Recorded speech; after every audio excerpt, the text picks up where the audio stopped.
All right, welcome to 20 Ways to Die. I'm Dan, the DM, and we're sitting down with one of the players today. Why don't you introduce yourself and tell us where you're from? My name's Andre. I'm from the New Jersey suburbs of New York City. Great, and what attracted you to D&D? Well, way back in the day in high school, I used to play a different role-playing game called Rifts, and now I have two little girls, and I was interested in introducing them to role-playing games, and I saw a D&D starter set, thought, I'll give that a shot finally. Figured I needed to learn how to play a little bit before I could DM for them, and now I'm hooked. All right, great. Passing it along to the next generation, always a good thing. Yeah, gotta indoctrinate them young. That's right. For this campaign, who are you playing? My character's name is Li Balong. He is a human, Sho specifically, and he is a criminal background monk. Or I should say predominantly monk. He also has a little bit of rogue and a little bit of fighter. Like Bruce Lee, taking a little bit what works from everything. Okay. And tell me a little bit more about them, like what they look like, personality. Well, he's not particularly tall. He's muscular, but in a wiry way. He's not a bulky muscular. Okay. And he's very fond of showing that off. He has a big dragon tattoo on his right shoulder. He likes to walk around shirtless so people can see his abs, see his tattoo. He's got a Fu Manchu mustache and a Q hairstyle. You know, it's shaved on the front, and then they got the long braid in the back. Okay, gotcha. So all the stereotypes, if you will. He's also got the signs of many years of training: some cauliflowered ears, some calloused knuckles, some scars, that sort of thing. Right, things you don't see in the old kung fu films. Yeah, he's a lot more gritty. If you had to compare your character to, let's say, a celebrity or a fictional character in movies or TV, who would you say their doppelganger is? I'm actually going to go with Tom Wu, which is probably not a name most people recognize right off the bat. But he's been in Batman Begins. He was in Kick-Ass 2, Arthur. He's a British Chinese actor. Okay. Most recently, most people might recognize him from the Marco Polo TV show where he played Hundred Eyes, and that's I've used him as a bit of a basis for my character. Got it. Yeah, I was like going through the movies you were listing. I was like, I'm trying to think, and then now I see his face when you said Hundred Eyes. They're all bit parts. Batman Begins, I think he was one of the hand or the shadow. I'm blanking on what that group was that Batman trained with, like in the beginning of the movie. Yeah, Ra's al Ghul's group. Yeah, them. Cool. All right, great. And what brought the character that you're playing to the adventuring life? So he grew up in Westgate. There is a show community there, and in that community, there is a strong presence of a criminal organization known as the Nine Golden Swords. He grew up in that life and thrived in it even, but he had a bad incident where he let the nephew of a high-ranking member die under his watch, and he was worried about the repercussions of that, and he felt fleeing was the only way to not only protect himself. He is a little selfish, obviously, but also to protect his family. He was worried that they might be used in whatever punishment he received, and he didn't want to inflict that on them. So he basically tried to fake his death and disappear. And he'd like to come back one day, but he's not ready yet. Okay. And what would you say Lee's character goal right now is? His goal is to become one of the greatest fighters in the world.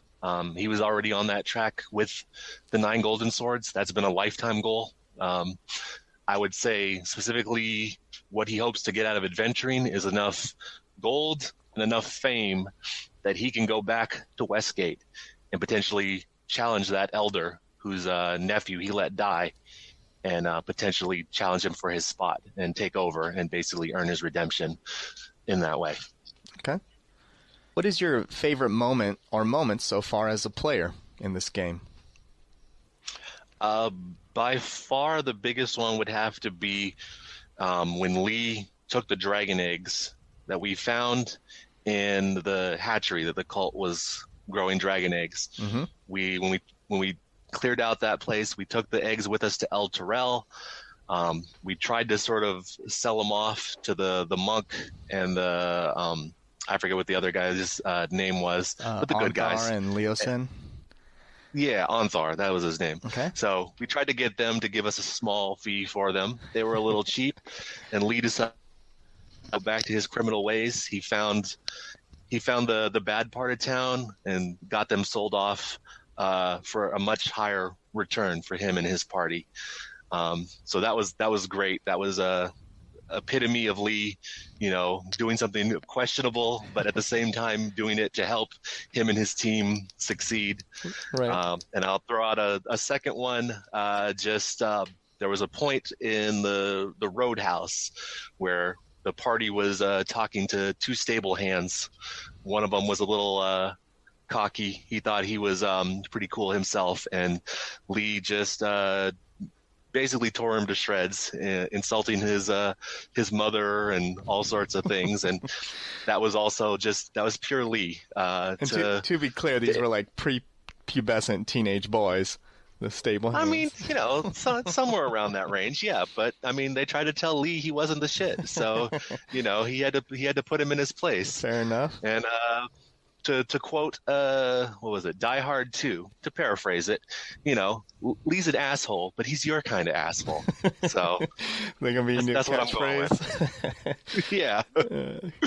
I might even have to actually use that in character at some point. You definitely should.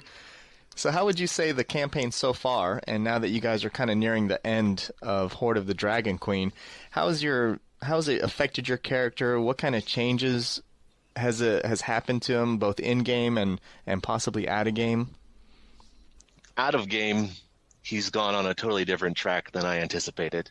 I was thinking he was going to be a 4 elements monk, throwing fireballs and water whips and all that kind of stuff. Okay. But then it was just these random decisions here and there. I decided, you know what, I'm going to try the Kensai.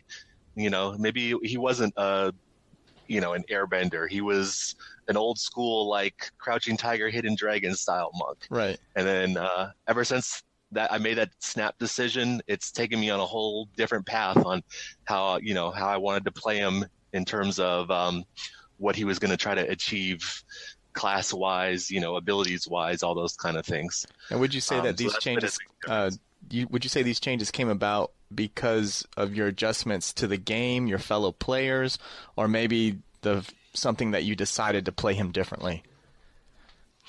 It was just particular scenario came up right when it was time to level up. The party was presented with some long swords, and I was like, I think Lee would like a long sword. That makes sense for him. And I'm like, I don't need to go the whole magic route. I'm gonna do he's confident in his skills with weapons in his hands. He doesn't need all that fancy stuff, so to speak.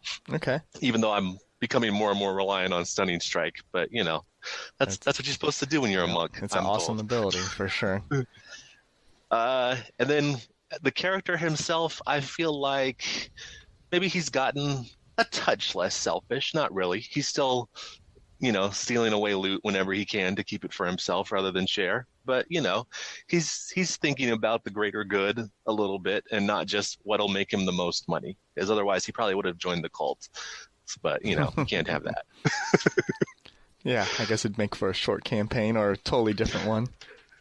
Well, I mean, I would just have to write up a new character. But I like Lee.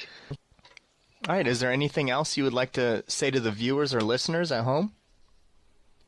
Yeah, it hasn't come up in this interview, but listeners will definitely hear it in the podcast. Lee Bean Show has a bit of an accent, and so to anyone that's offended, I just wanted to say 对不起，我知道我的口音不善，但是我不希望开玩笑。